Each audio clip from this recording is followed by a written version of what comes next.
talking about forces, and specifically we're going to be talking about friction. Now we will talk about the other forces such as gravity and the fact that we have pushes and we have pulls, but today's main focus is going to be on friction.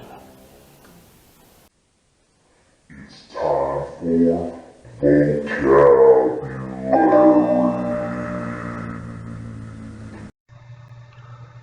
Force is a push or a pull which may cause a change in an object's motion.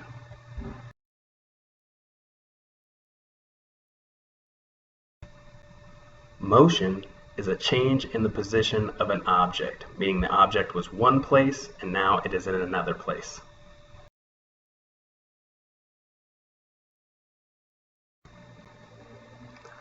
Friction is a force that resists or slows down or stops the motion of two surfaces sliding across one another.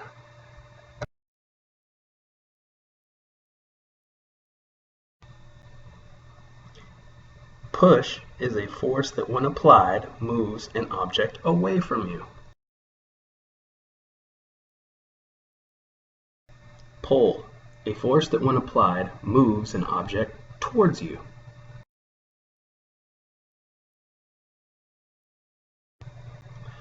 Gravity is the force that causes objects with mass to attract to one another. It's what holds us to the planet. All of us are being pulled to the center or the core of Earth. It's also what keeps the moon orbiting around the Earth, gravity.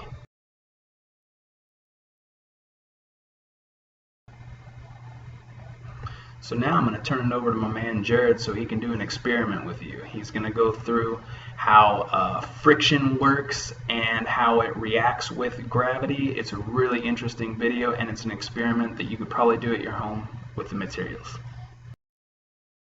Hi, I'm Jared. Welcome to Fun Science Demos. The big idea today is that friction is a force. And through science, we've discovered that friction happens anytime two things rub against each other. Friction wants to slow things down. So I have a really simple setup. I have a cardboard ramp and a plain wooden block. Why is the block not sliding down the ramp? The force of gravity wants to pull that block down the ramp. What's keeping it still? The force of friction. The force of friction is actually stronger than the force of gravity. What happens if I increase the force of gravity? I'm going to raise my ramp.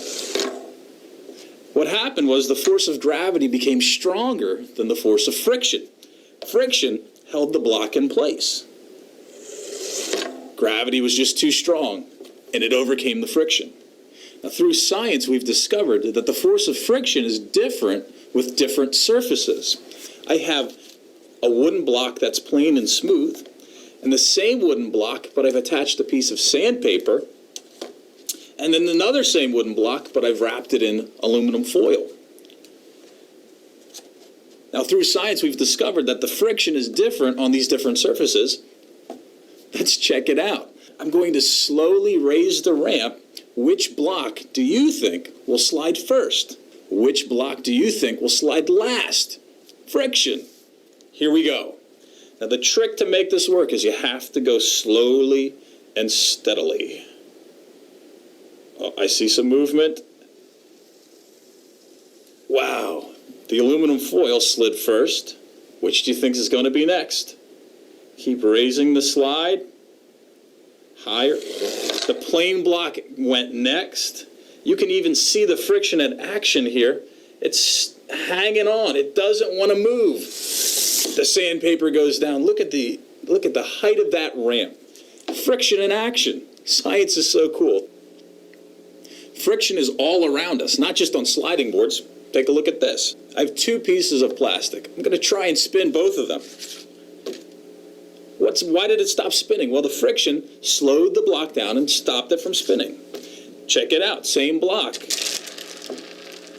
Why did it spin so much longer? Well, so how did we cut down the friction? Well, little glass marbles. The little glass marbles reduce the friction. Believe it or not, it's a lot like your bicycle wheel or your skateboard wheel or even a car tire. They don't have little glass balls in them. They're actually little metal balls called bearings, and you can't always see them because they're packaged up so they don't rust. Nothing happens to them, but it's meant to reduce the friction so your tire spins more easily. Friction is a force. Thanks for watching. Don't forget to check out our links in our video description.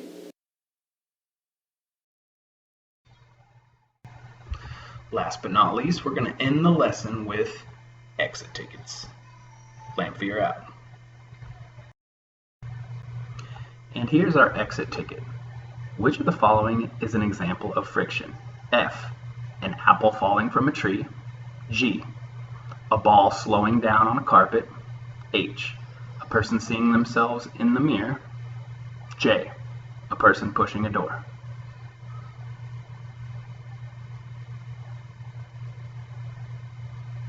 So let's look at this. An apple falling from the tree. What force is happening there? Well, that's gravity, so that's not friction, so let's get rid of F.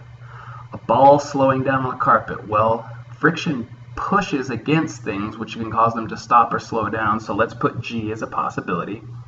H, a person seeing themselves in a mirror. That's reflection. That has nothing to do with friction, so let's get rid of H. And a person pushing a door. Well, a push is a force, but it's not the force of friction. So the only answer that works is G.